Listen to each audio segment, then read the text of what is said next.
தலைவர் கலைஞரின் உயிரினும் மேலான அன்புடன் பிறப்புகளுக்கு வைதாராமூர்த்தியின் இனிய காலை வணக்கம். நினைவில் வாழும் நமது தலைவர் கலைஞர் பதிவில் இன்றைக்கு 330வது நாள் பதிவு.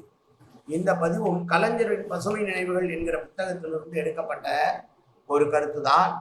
அந்த கட்டுரையை தான் இப்போது பார்க்க போகிறோம். கலைஞரை தீட்டி இருக்கிற அந்த கட்டுரை ஜீவா என்ற பெயர் தலைப்பு.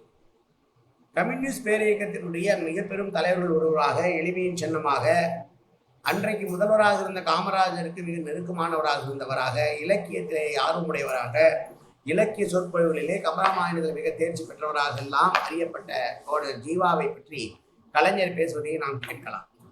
தாம்பரத்தில் நடந்த ஜீவா நினைவு நாள் விழாவில் தலைவர் கலைஞர் என்பது இது கட்டுரையினுடைய தலைப்பு. எனக்கு முன்னால் பேசியவர்கள் எல்லாம் ஜீவாவுடைய பகுத்தறிவு முழக்கத்தையும் பொதுவுடைமை சங்கநாதத்தையும் ஏழை எளிய சாமானிய மக்களின் பாட்டாளி தொழிலாளர் வர்க்கத்தினர் இவர்களுக்காக அவர் கொட்டிய முரசனையும் உங்களிடத்திலே விளக்கமாக எடுத்து கூறியிருக்கிறார். அண்ணன் ஜீவா அவர்களை நான் நெருங்கி பழகி நன்றாக அறிவேன். இங்கே நண்பர்கள் கட்டி சுட்டி காட்டியதை போல ஜீவா அவர்கள் தந்தை பெரியாருடைய பாசனையில் உருவான ஒரு போர்வாள் தான்.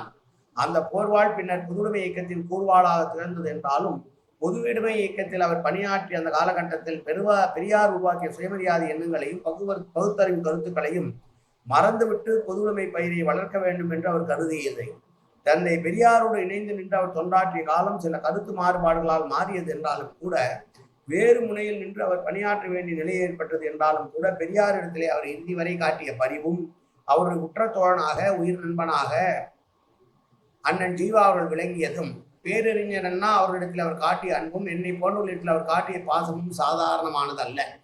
எனவேதான் இந்த நிகழ்ச்சிக்கு நான் வர வேண்டும் என்று ஜீவா கலை இலக்கிய மன்றத்தின் சார்பில் அழைத்த போது, இன்று எனக்கு எத்தனையோ பணிகள் இருந்த போதிலும் அந்த பணிகளை எல்லாம் விட இந்த பணி முக்கியமான பணி என்பதால் தயக்கம் இல்லாமல் ஒத்துக்கொண்டேன். ஜீவாவுடைய வாழ்வு எளிமையான வாழ்வு, ஏழை எளியவர்களுக்காக அர்ப்பணிக்கப்பட்ட வாழ்வு, தொழிலாளர்களுக்கு தொண்டினை செய்வதற்காக அமைந்த வாழ்வு. அந்த தொண்டினை அவர் சொற்பொழிவின் வாயிலாகவும் கவிதைகள் வாயிலாகவும் கட்டுரைகள் வாயிலாகவும் வழங்கி கொண்டே இருந்தார். 18 ஆண்டுகளுக்கு முன்னால் அவர் மறைந்தார் என்ற செய்தி நீங்கள் பேசிய அருமை நண்பர் நாஞ்சில் செல்வம் சுருக்கமாக குறிப்பிட்ட போது, என்னுடைய நெஞ்சில் அவர் மறைந்த நிகழ்ச்சி என் நினைவுக்கு வந்ததை நான் இங்கே நினைவுபடுத்த விரும்புகிறேன். ஜீவா அவர்கள் மறைந்தார் என்ற செய்தி விடியற் காலை 5 மணி அளவில் எனக்கு எட்டியது. அந்த செய்தி கிடைத்தவுடன் நான் அறிஞர் அண்ணாவுடைய இல்லத்திற்கு சென்றேன். உடனடியாக அண்ணா அவர்கள் ஜீவாவுடைய உடல் இருந்த சென்னை பொது மருத்துவமனைக்கு புறப்பட்டார்கள். அண்ணா அவர்களும் நானும் தான் மறைந்த ஜீவாவுடைய உடலுக்கு மருத்துவமனையிலேயே முதல் மாலை வைத்து வணங்கியவர்கள், வீர வணக்கம் செலுத்தியவர்கள். அவரோடு பழகிய காலம் எவ்வளவு பசுமையான நினைவுகளை எனக்கு அளிக்கிறது என்பதை நான் எண்ணி பெருமைப்படுகிறேன். நான் எழுதிய பல்வேறு கட்டுரைகளில் அவர்களை பற்றி குறிப்பிட்டிருக்கிறேன். நான் எழுதி நூலாக வளர்ந்திருக்கின்ற நெஞ்சுக்கு நீதியில் கூட அதை நான் எழுதியிருக்கிறேன். கம்யூனிஸ்ட் கட்சியில் அரசின் அடக்குமுறை காரணமாக தலைவர்கள் தலைமறைவாக வாழ வேண்டிய கட்டாயம் ஒருமுறை ஏற்பட்டது. அப்படி தலைமறைவாக இருந்தவர்களிலே அண்ணன் ஜீவா அவர்களும் ஒருவராகும். திராவிட இயக்கத்திற்கும் கம்யூனிஸ்ட் இயக்கத்திற்கும் ஏதோ இன்றைக்கு கருத்து மாறுபாடுகள், ஊழல்கள், உறவு முறைகள் என்றெல்லாம் பேசப்பட்டாலும் கூட, கம்யூனிஸ்ட் இயக்கத்துடைய தத்துவம் என்ன என்கிற அந்த தெளிவை திராவிட இயக்கம் புரிந்து கொண்டிருக்கின்ற காரணத்தால் தான் ஜீவா அவர்கள் மேடையிலேயே வைத்துக் கொண்டு 1952ஆம் ஆண்டு சென்னை எம்ஐஏ திடலிலே SIAA தேடலில் நடைபெற்ற திராவிட முன்னேற்ற கழக மாநில பொது மாநாட்டில் அண்ணா அவர்கள் சொன்னார்கள், நடைபெறுகின்ற தேர்தலில் நாமும் கம்யூனிஸ்ட் தனித்தனி முனைகளிலே நிற்கப் போகின்றோம் என்றாலும் கூட, நாம் நம்முடைய நண்பர் ஜீவா அவர்களை வைத்துக் கொண்டு சொல்கிறேன், திராவிட முன்னேற்ற கழகம் தான் தமிழகத்திலே உண்மையான கம்யூனிஸ்ட் கட்சி என்பதை நான் அவருக்கு ஞாபகப்படுத்துகிறேன் என்று குறிப்பிட்டார்கள்.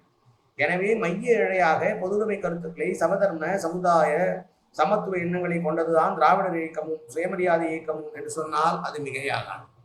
எங்களிடத்திலே குழப்பம் இல்லை. நாங்கள் பெரியாரிசம் என்றால் என்ன, அண்ணாயிசம் என்றால் என்ன என்றெல்லாம் குழப்பிக்கொண்டு கம்யூனிசமும் சோசியலிசமும் கேபிட்டலிசமும் இம்மூன்றும் போட்டு பிசைந்துதான் பெரியாரிசம் அண்ணாயிசம் என்று குழப்பிக் கொண்டு அல்ல.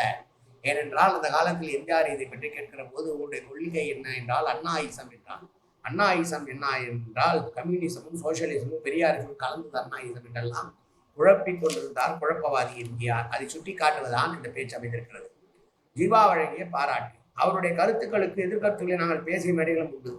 அதே நேரத்தில் எங்களை போன்றவர்கள் அவர் எந்த அளவுக்கு அரவணைத்து அன்பு செலுத்தினார் என்பதற்கு ஏராளமான சான்றுகளும் உண்டு. சுமார் 25-26 ஆண்டுகளுக்கு முன்பு நான் ராமநாதபுரம் மாவட்டத்தில் உள்ள பரமக்குடி என்ற ஊருக்கு உரையாற்ற சென்றேன். செல்லுகிற வழியில் என்னுடைய கார் பழுதுபட்டு விட்டது. எனவே பரமக்குடிக்கு நான் போய் சேர்ந்த நேரம் 12:30 மணி. பரமக்குடி ஆற்று பெருவழியில் கூட்டம் ஏற்பாடு செய்யப்பட்டிருந்தது. நான் அந்த கூட்டமேடையிலே போய் உட்கார்ந்தேன். நண்பர்கள் எல்லாம் பேசி முடித்து என்னை 1 மணி அளவுக்கு பேச விட்டார்கள். அதற்கு முன்பு என்னிடத்தில் இந்த கூட்டத்தில் ஒரு கடைக்கோடியில் ஒரு 5, 6 பேர் உட்கார்ந்து கொண்டு உங்களுடைய பேச்சு கேட்பதற்காக காத்துக் கொண்டிருக்கிறார்கள் என்று தெரிவித்தார்கள். யார் என்று கேட்டேன். கம்யூனிஸ்ட் கட்சிக்காரர்கள் என்றார்கள். முக்கியமானவர்கள் யார் என்று கேட்டேன். நாளைய தினம் இங்கே கம்பின் கவித்திரை என்ற தலைப்பிலே பேச இருக்கின்றார் ஜீவானந்தம் அவர்கள். அந்த நேரத்திலும் உட்கார்ந்து கொண்டு உங்களுடைய பேச்சை கேட்க காத்திருக்கிறார்கள் என்று சொன்னார். அந்த வயதில் எனக்குள்ள ஆற்றலும் அவருக்குள்ள ஆற்றலும் ஒப்பிட்டு பார்த்தால் அவர் மலை, நான் மடு. இருந்த போதிலும் இந்த இளைஞன் என்ன பேசுகிறான் என்று கேட்பதற்காக அவ்வளவு பெரிய தலைவர் இன்றைக்கு தமிழகம் முழுமையும் அறிமுகமாக இருந்த தலைவர் அங்கே உட்கார்ந்து என்னுடைய பேச்சை கேட்டு காத்திருக்கிறார் என்று கேள்விப்பட்ட போது என்னுடைய மனம் எவ்வளவு மகிழ்ந்திருக்கும் என்று நீங்கள் எண்ணுகிறீர்கள்.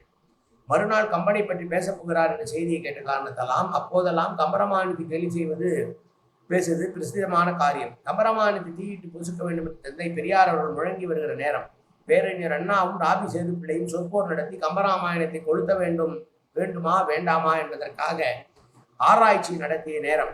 நாவலர் சோமசுந்தர பாரதியாரும் அண்ணாவும் சொற்போர் எழுதி கம்பராமாயணத்தை தீயிடுவது சரியா அல்லவா என்று வாதிட்ட நேரம். அந்த வாதங்கள் எல்லாம் தீ பரவட்டும் என்று நூலுடன் வந்திருந்த நேரம். அண்ணா அவர்கள் திராவிட நாடுகளில் கம்பரசம் என்று தொடர்ந்து எழுதிய நேரம். ஜீவா அவர்கள் உட்கார்ந்து பேச்சை கேட்கிறார் என்று நான் கேள்விப்பட்ட போது அன்று அங்கு நான் வேறு எதுவும் பேசவில்லை. கம்பராமாயணத்தை பற்றி எவ்வளவு கிண்டல் கேலி செய்து பேச வேண்டுமோ அவ்வளவு பேசினோம், அவர் கேட்கட்டும் என்பதற்காக. பிறகு சென்னையிலே வந்தபோது என்னை பார்த்தார்கள். வேண்டும் என்று தானே நீ அப்படி பேசினாய், நான் இருப்பதை யாராவது உன்னிடத்திலே சொன்னார்களா என்று கேட்டார். நீங்கள் இருப்பதை கேள்விப்பட்டு தான் பேசினேன் என்று சொன்னார். என்னை தட்டி கொடுத்து வாழ்த்தி பாராட்டினார் என்று எதிர்கருத்து கூடியவர்களையும் எப்படி அரவணைத்து இருந்தார் தலைவர் ஜீவா என்பதை பற்றி சிறுவனாக இளைஞனாக இருக்கும் போது வேண்டுமென்றே ஜீவாவுக்கு எதிராக தான் பேசியதையும் மறைக்காமல் குறிப்பிட்டு பதிவு செய்த கலைஞருடைய புகழ் ஓங்குக, கலைஞரின் புகழ் ஓங்குக, கலைஞரின் புகழ் ஓங்குக என்று நாளும் சொல்வோம்.